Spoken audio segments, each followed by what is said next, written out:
जानकी नाम्याः विचारचित्रे ओषा नामाङ्कस्य चतुर्भुजानक्षत्रे कुम्भराजस्य तैसा नामाङ्कस्य अमृतानक्षत्रे मीनराजस्य विजयशा नाम्याः अनुराधानक्षत्राजस्य पुनर्देवी नाम्याः पुनर्देवा नामाङ्कस्य उत्तरानक्षत्रे मीनराजस्य गजिना नाम्याः कीटानक्षत्रे मकराजस्य मध्यभारस्य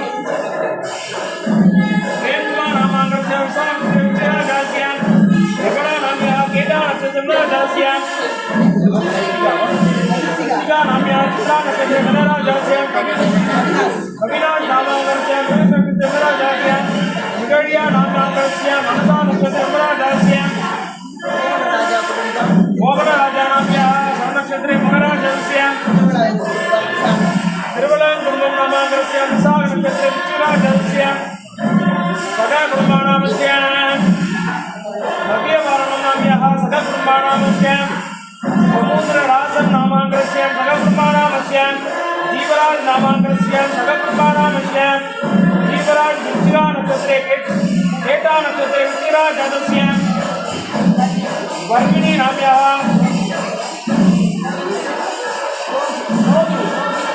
रोगिणी नक्षत्रे ऋषभराज जातस्य मिथुनमध्यमे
काल कालाय मामं गंधाधराय मामं वाम देवाय मामं मंगलमुक्तिंगे मामं लिंग रूपाय मामं ऋषभ वाहनाय मामं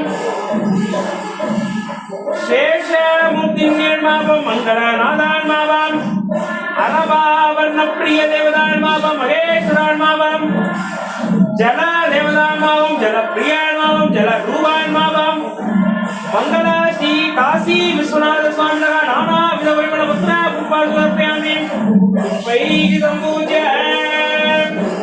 ओम आदि शास्त्रे नाम मंगलामुक्ति आदि राजेवदा नाम मंगल रूपदेव मंगल आदित्याय सोमाय मंगलाय उदाय गुरु सत्रि पक्ष राघवे केतवे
शिवप्रियाय मामं मंगलाश्री विष्णु दुर्गदेवदाय हरिद्रा कुमा स्तोत्र पूजा गरिजा मोका मंगल विजय पूजा गरिजा नाना विध परिमल पूर्वादि विश्वोपयामि देवता पूजा गरिजा समस्त विध परिवार देवताभ्यो नमः ओम गंगा देवी पूजा गरिजा तीर्थाधिपत्ये मामं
பொன்னம்பலத்துறை புண்ணியா நமோ நமோ குளிப்பாலைந்த புண்ணியா நமோ நமோ சுந்தாரே சுந்தரா நமோ நமோ மனுஷியை மாத்தாண்டா மயங்கா நமோ நமோ சரணம் சரணம் சரணவாச சரணம் சரணம் சத்தியோவா சரணம் சரணம் சர்வதயாளா சரணம் சரணம்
ஏற்கனவே கூறியது போல சங்காபிஷேகத்திற்கு பணிய விரும்புபவர்கள் தயவு செய்து பணியுமாறு கேட்டுக்கொள்கிறோம்.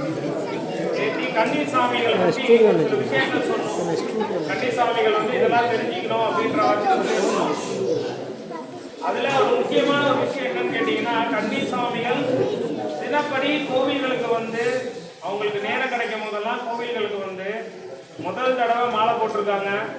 கோவில்களுக்கு தினப்படி வர முடிந்த அளவுக்கு வரலாம். அவங்க சுவாமி தரிசனம் பண்றது ரொம்பவே ஒரு நல்ல விஷயம். கன்னி சுவாமிகளுக்கு வீட்டில் உள்ள பெரிய சுவாமிகள் தயவு செய்து அவர்களுக்கு மாலைகளுடைய மகத்துவத்தை பற்றி உணர்த்தி சொல்லுங்க. இந்த முதல் தடவை மாலை போட்டிருக்க எல்லாருக்குமே நிறைய விஷயங்கள் தெரியணும். இது ஏன் செய்கிறோம், எதுக்கு செய்கிறோம், எப்படி செய்கிறோம், இந்த மாலைக்கு என்ன மகத்துவம், எப்படி நம்ம விரதங்களை கடைபிடிக்கணும். இன்னும் கொஞ்சம் சொல்ல போனா எங்க இந்தியாவிலலாம் பார்த்தீங்கன்னா கன்னி சுவாமிகள்லாம் ரொம்ப ரொம்ப ரொம்ப பயபக்தியா இருக்கணும் அப்படின்னு சொல்லுவாங்க. அந்த முதல் வாட்டி போறது மலை ஏறும்போது பயங்கரமா அவங்களுக்கு அந்த ஏதாவது சேட்டை பண்ணாங்கன்னா அந்த ஏறும்போது காட்டும் அப்படின்வாங்க. அதனால கன்னி சுவாமிகளுக்கு சின்ன பசங்க நிறைய பேரா இருப்பாங்க. அவங்களுக்கு நிறைய விஷயங்கள் தெரியாது. பக்கத்துல இருக்கவங்க போடுறாங்கன்னு சொல்லி அவங்க போடுவாங்க. அதனால கன்னி சுவாமிகளுக்கு மாலையோட மகத்துவத்தையும் அந்த விரதத்தோடைய பலன்களையும் எடுத்து உரைங்க பெரியவங்க. எங்க ஊர்ல எல்லாம் இன்னும் கொஞ்சம் கூட என்ன செய்வாங்கன்னா, ஒரு வாட்டி அந்த முதல் தடவை போற சுவாமிகள்லாம் அன்னதானம் போடுற பழக்கம் உண்டு. அன்னதானம் கட்டாயம் குருசாமி எல்லாம் சொல்லிடுவாங்க. அன்னதானம் எத்தனை கன்னி சாமி இருக்கீங்களோ சேர்ந்தாப்புல ஒரு அன்னதானம் போடுங்க. மலைக்கு போறதுக்குள்ள இடுமுறை கட்டுறதுக்குள்ள கட்டாயமா ஒரு அன்னதானம் போடணும் அப்படின்றதெல்லாம் உண்டு. அந்த மாதிரி இங்க எப்படி இருக்குன்றது தெரியல எனக்கு. இங்கேயும் அதை ஃபாலோ பண்ணா ரொம்ப நல்லது. அன்னதானம் ரொம்ப மகத்துவமான ஒரு விஷயம். கன்னி சுவாமிகள் தயவு செய்து அன்னதானங்கள்லாம் பகிர்ந்துக்கணும், அதுல அவங்களோட பங்களிப்பு இருக்கணும்னு சொல்லி ரொம்ப வேண்டி விரும்பி கேட்டுக்கிறோம். ஏன்னா முதல் தடவை மலைக்கு போறீங்க, உங்களுக்கு எல்லா பலன்களும் கிடைக்கணும். அதனால குருசுவாமியுடைய வழிகாட்டுதல் என்னவோ அதை கன்னி சுவாமிகள் ஃபாலோ பண்ணுங்க. கன்னி சுவாமிகள் எப்பயுமே எந்த ஒரு முடிவையுமே தன்னிச்சையா எடுக்கக்கூடாது. எதுக்காண்டினா மாலையோட மகத்துவம், இந்த இடத்துக்கு போகலாமா போகக்கூடாதா, இப்போ என்ன செய்யலாம் என்ன செய்யக்கூடாது. எனக்கு தெரிஞ்சு உங்க குருசாமி ரொம்ப பழக்க வழக்கங்கள்ல இருக்கு. அவர் கூட எல்லாருமே ரொம்ப கேஷுவலா இருக்கீங்க. எனக்கு தெரிஞ்ச வரைக்கும் ஊர்லலாம் அப்படி இருக்க முடியாது. நீங்க சின்ன பிள்ளையிலேருந்து அவரை பார்க்கவே எல்லாம் அந்த பழக்க வழக்கங்களுக்குள்ள வரவே அவர்கிட்ட எல்லாருமே கேஷுவலா இருக்கீங்க. குருசாமி கிட்ட எல்லாம் அப்படி இருக்கவே முடியாது. ஊர்ல எல்லாம் இன்னும் ரொம்ப கட்டுப்பாடா இருப்பாங்க. அதனால கன்னி சுவாமிகள் மட்டும் குருசாமியோட வழிகாட்டுதலோட எப்படி மாலையெல்லாம் வந்து என்ன மாதிரி இடத்துக்கு போகலாம், எங்க வரலாம், எங்க போகலாம், என்ன மாதிரியான விஷயங்கள், இப்ப தொடக்க இருக்க வீட்டுக்கெல்லாம் போகக்கூடாது, இதெல்லாம் வந்து நீங்க உணர்த்தி சொல்லி தரணும். ஏன் போகக்கூடாது, எதனால போகக்கூடாது, நம்மளுக்கு எப்படி தீண்டல் வருது, அந்த இடத்துல தீண்டல் இருந்தா ஏன் போகக்கூடாது, பெண்கள் இருக்கிற இடத்துல கன்னி சாமிகள் இருக்கக்கூடாது, இதையெல்லாம் பெரியவங்களான நீங்க தான் முதல் தடவை போறவங்களுக்கு நிறைய விஷயங்களை பாடங்களா வந்து சொல்லி தரணும். ஏன்னா எல்லாருக்குமே எல்லாமே தெரிஞ்சிடாது. ஒவ்வொருத்தருக்கு ஒண்ணு தெரியும், ஒவ்வொருத்தருக்கு ஒண்ணு தெரியாது. நேற்று நான் இவ்வளவு விஷயங்கள் சொல்றேன், அதுல எத்தனை கன்னி சுவாமிகளுக்கு புரிஞ்சிருக்குன்றது தெரியல. ஆனா அதை நீங்க சொல்ற விதத்துல அவங்களுக்கு புரியுற அளவுக்கு நீங்க எடுத்து சொல்லலாம். வஸ்திர தானம் ஏற்கனவே சொல்லியிருந்தோம். கன்னி சுவாமிகள் எல்லாருமே வந்து கிட்டத்தட்ட இந்த சங்காபிஷேகங்கள்ல கலந்துக்கோங்க. முதல் தடவை போறீங்க, முதல் தடவை இருமுடி கட்டுறீங்க, சங்காபிஷேகங்கள்ல ஒவ்வொரு சங்குல ஒவ்வொரு உபயங்களா வந்து சேர்ந்து நல்லபடியா அந்த சங்காபிஷேகத்தை பண்ணி கொடுங்க. சங்காபிஷேகம் மக்களான உங்களுக்காக தான் செய்யப்படுது. இந்த ஓமமா இருக்கட்டும், இந்த பூஜைகளா இருக்கட்டும், ஓமம் வந்து எதுக்கு பண்றோம், இந்த சுவாச நாளங்களை வந்து விரிவுபடுத்துறதுக்காக. சயின்ஸ் படி பாத்தீங்கன்னா கூட ஓமம் பண்றது ரொம்ப நல்லது. அந்த திரேவியம்லாம் உள்ள போட்டு அந்த புகைகள்லாம் நீங்க சுவாசிக்கும் பொழுது சுவாச நாளங்கள்லாம் விரிவடையும் அப்படின்னு சொல்லி சொல்றாங்க. அதுக்கப்புறமா வந்து பாத்தீங்கன்னா காலையில குளிக்கிறதுக்கு காரணம் அந்த ஒரு 2 வேளையும் குளிக்க சொல்றதுக்கு பச்சை தண்ணியில குளிங்க அப்படின்னு சொல்றாங்கன்னா அதுக்கும் எல்லாத்துக்கான காரணங்கள் இருக்கு. பெரியவங்க உடம்பு வந்து பகல் நேரங்கள்ல வந்து உஷ்ணங்களை, அதாவது வெளியில என்ன டெம்பரேச்சர் இருக்கோ அதுக்கு அகைன்ஸ்டா தான் வந்து பாடி வந்து செயல்படும். இந்த கார்த்திகை மாதம் பொதுவாகவே பாத்தீங்கன்னா எல்லா இடத்துலயுமே குளுமையா இருக்கும். உடம்பு எப்பயுமே வந்து உஷ்ணத்தை அதிகமா கொண்டு வந்துடக்கூடாதுன்னா 2 வேளையும் பச்சை தண்ணியில குளிக்க சொல்றது. பச்சை தண்ணியில குளிக்கிற வாச்சி சில நாதங்கள் அடங்கும் அப்படின்னு சொல்லி சொல்றாங்க. நம்ம உடம்புல எல்லா விஷயங்களும் செயல்படும். அப்படி இருக்கும்பொழுது பச்சை தண்ணியில குளிக்கும் போது ஒரு சில எண்ணங்கள் ஒரு சில விஷயங்கள்ல போகாது அப்படிங்கிற வாச்சி 2 வேளை பச்சை தண்ணியில குளிக்க சொல்றாங்க. மூட நம்பிக்கையா இல்லாம விஷயங்களை சின்ன பிள்ளைகளுக்கு நீங்க எடுத்து சொன்னீங்கன்னா அவங்க புரிஞ்சுப்பாங்க. அவங்களுக்கு ஒரு தடவை புரிஞ்சிருச்சு அப்படின்னா அவங்க அதை கடைபிடிப்பாங்க அப்படிங்கிறது தான். ஏனோ தானோ போடுங்க பண்ணுங்க அப்படின்லாம் சொல்லக்கூடாது. அது மாதிரி என்ன விஷயமோ அதோட தாற்பயம் என்னன்றதையும் எடுத்து உரைக்கணும் அப்படிங்கிறது தான் ஒரு சின்ன வேண்டுகோளா வைக்கிறேன். ஏன்னா நான் பார்க்குறேன் நிறைய கன்னி சுவாமிகள்லாம் வந்து சாப்பாடெல்லாம் ரொம்பவே வேஸ்ட் பண்றாங்க. நான் பார்க்குறேன் அவங்க வந்து அவங்களுக்கு வந்து இதோடைய விஷயம் என்னங்கிறது தெரியாது. பட் பெரியவங்களான உங்களுக்கு தெரியும், இவ்வளவு தூரத்துல இவ்வளவு விஷயங்கள் செய்யறாங்க, அதுக்கான மதிப்பு நம்ம கொடுக்கணும் அப்படின்னு சொல்லிட்டு அன்னதானத்தோட மகிமையை நீங்க சொல்லணும், அன்னத்தோட முக்கியத்துவத்தை அவங்களுக்கு உணர்த்தணும். ஸோ குழந்தைங்கள் வந்து எப்படி என்னங்கிறது நமக்கு தெரியாது. பட் நீங்க சொல்லி கொடுத்தீங்கன்னா அவங்க புரிச்சுப்பாங்க. அவங்களுக்கு எப்படி புரியுமோ அந்த மாதிரி விஷயங்களை சொல்லுங்க, எடுத்துரைங்க அப்படின்னு சொல்லி சொல்றோம். சங்காபிஷேகங்கள்ல கலந்துக்கணும், அது முக்கியமான ஒரு அறிவிப்பா இருக்கு. சங்காபிஷேகங்கள்ல தயவு செய்து கன்னி சுவாமிகள் பதியுங்க, அவ்வளவும் நல்ல விஷயம். முதல் தடவை போறீங்க, மகாலட்சுமியோட அனுகிரகத்தோட ஆரம்பிங்க, சரிங்களா? ஆரகர நம பார்வதே பதையே. நிவாசா ஐயப்பா ஸ்ரீ சபரீசா ஐயப்பா, யாக்கோ நிவாசா ஐயப்பா ஸ்ரீ சபரீசா ஐயப்பா. அடிக்கடி சொல்லும் திருநாமம் ஐயப்பன் திருநாமம், நாமும் அடிக்கடி சொன்னால் வாழ்வினிலே ஐயப்பன் அருள் கூடும். உன் பேர் சொல்ல சொல்ல உற்சாகம் பிறக்கிறதே ஐயப்பா, குந்தனுக்குள்ளே ஏதேதோ சக்தி இருக்கிறதே ஐயப்பா. யாக்கோ நிவாசா ஐயப்பா ஸ்ரீ சபரீசா ஐயப்பா, யாக்கோ நிவாசா ஐயப்பா ஸ்ரீ சபரீசா.